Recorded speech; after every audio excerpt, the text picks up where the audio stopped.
सकाळी उठून नावांची अक्षरं पेंट करून फायनल टचअप करून अखेर पोर्ट्रेट पेंटिंग रेडी केली.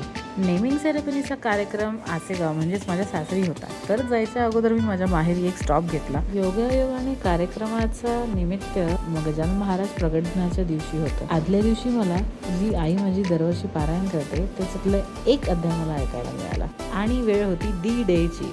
बाळाच्या ग्रँड एंट्री नंतर शेवटी फायनल नाव रिव्हील करायचा वेळ. नेहमीच्याच त्याच पद्धतीनं वापरता मी बनवलेली ही कॅनव्हास फ्रेम रिव्हील केली आणि सगळ्यांच्या चेहऱ्यावरचा आनंद बघण्यासारखा होता. सर्वांना ही कल्पना खूप आवडली.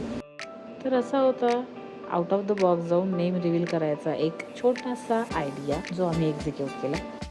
तुम्हाला पेंटिंग कशी वाटली हे नक्कीच सांगा. तोपर्यंत बाय.